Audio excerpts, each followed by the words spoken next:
আসসালামু আলাইকুম সবাইকে। কেমন আছেন আপনারা? আশা করি সবাই অনেক ভালো আছেন। আমিও আলহামদুলিল্লাহ ভালো আছি। তো বন্ধুরা, আজকের ভিডিওতে তোমাদের নিয়ে চলছি মালয়েশিয়ার সুন্দর ও ঐতিহাসিক শহর মালাকাতে। আজ আমরা কুয়ালালামপুর থেকে রওনা হব মালাকার উদ্দেশ্যে। আর পুরো যাত্রাপথেই তোমাদের সাথে শেয়ার করব আমাদের ভ্রমণের সুন্দর কিছু মুহূর্ত।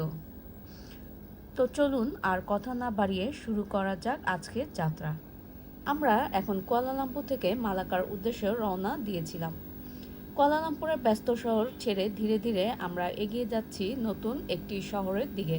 মালয়েশিয়া ঘুরতে আসার পর প্রতিটা জায়গায় আমার কাছে আলাদা রকমের সুন্দর মনে হচ্ছিল।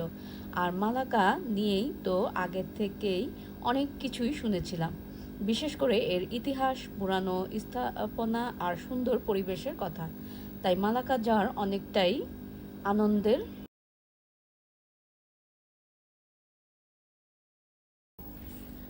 মালয়েশিয়া শুধু কুয়ালালামপুরে সীমাবদ্ধ না, এখানে আছে অসংখ্য সুন্দর শহর, আর্ট গ্যালারি আর ইতিহাসের গল্প।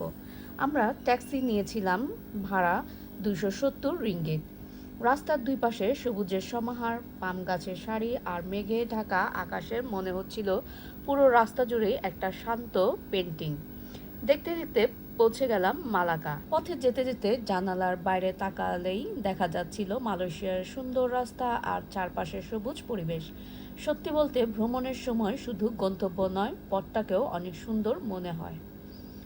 কখনো রাস্তার দুপাশে দৃশ্য দেখতে দেখতে, আবার কখনো গল্প করতে করতে আমাদের সময় কেটে যাচ্ছিল আমাদের 3 বোনের। কুয়ালালামপুর থেকে মালাকার দূরত্ব খুব বেশি না হলেও নতুন একটা শহরে যাওয়ার অনুভূতিটা অবশ্যই অন্য। আর আমরা তো ঘুরতেই খুব ভালো লাগে, তাই নতুন কোনো জায়গায় যাওয়ার সময় আমাদের আনন্দটা আরও বেড়ে যায়। মালাকার দিকে এগিয়ে যাচ্ছিলাম, ততই মনে হচ্ছিল আর একটু পরেই হয়তো নতুন কিছু দেখব, নতুন একটা পরিবেশের সঙ্গেই পরিচিত হব। অবশেষে আমরা পৌঁছে গেলাম সুন্দর শহর মালাকাতে। মালাকার পৌঁছেই প্রথমে চারপাশের পরিবেশ দেখে বেশ ভালোই লাগলো। এই শহরে একটা আলাদা সৌন্দর্য আছে, পুরনো দিনের ইতিহাস আর আধুনিকের মধ্যে যেন একটা সুন্দর মিল রয়েছে। আজকে আমরা মালাকায় এসে প্রথম আমাদের হোটেলে যাব, কারণ ভ্রমণের পর একটু ফ্রেশ হয়ে বিশ্রাম নিয়ে তারপর আবার বের হওয়ার পরিকল্পনাও আছে। এখন আমরা যাচ্ছি আমাদের থাকার জায়গা আরসি হোটেল। হোটেলের দিকে যেতে যেতেই চারপাশের পরিবেশ দেখছিলাম। নতুন একটা শহরে গেলে আমার সব সময়ই ভালো লাগে রাস্তার দুপাশের দৃশ্য দেখতে, কারণ প্রতিটা শহরেই রাস্তা, মানুষ আর পরিবেশের মধ্যে আলাদা একটা পরিচয়। হোটেলের সামনে এসে প্রথমে বেশ ভালো লাগলো। সারাদিনের যাত্রার পর অবশেষে আমাদের থাকার জায়গায় পৌঁছে গেছি। এখন চলুন হোটেলের ভেতরে যাই। প্রথমে আমরা রিসেপশনে গেলাম এবং আমাদের বুকিংয়ের কাগজপত্র সম্পন্ন করছিল আমার 2 বোন আর আমার জিজু।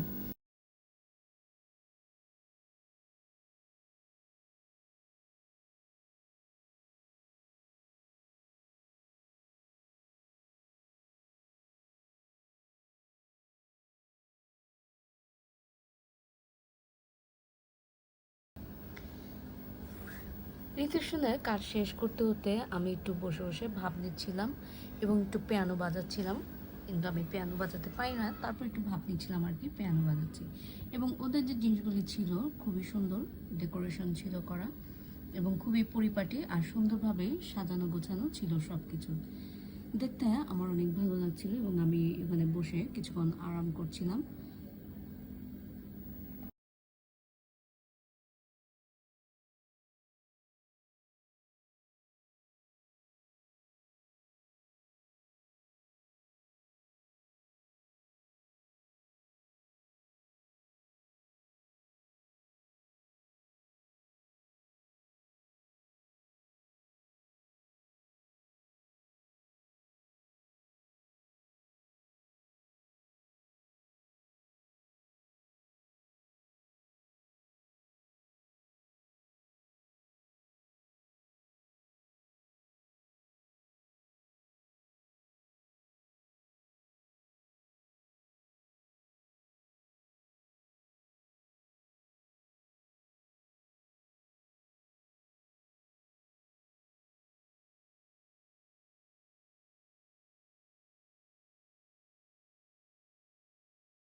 এরপর রুমের চাবি নিয়ে আমরা চলে গেলাম আমাদের রুমের দিকে।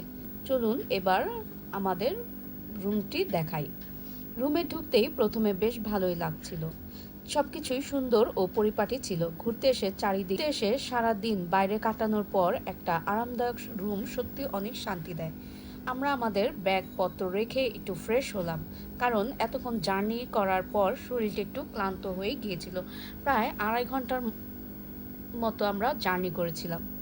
তারপর রুমের চারপাশটা একটু ঘুরে দেখছিলাম আমি আমার বোন। তো আমাদের জন্য, 2 বোনের জন্য রুমটা বেশ বড়ই ছিল, কিন্তু দুঃখের বিষয় ছিল আমাদের এখানে কোনো জানালা ছিল না, যার কারণে আমরা বাইরের পরিবেশটি দেখতে পারিনি।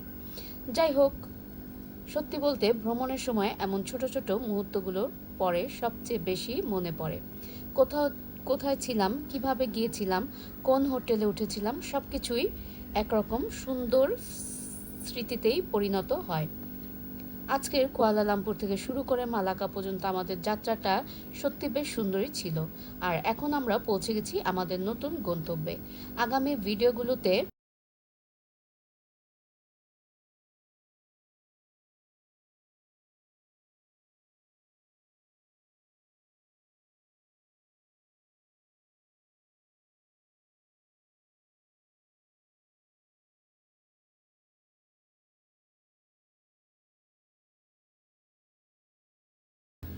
আপুদের রুমটা তো একদম সেই রকম।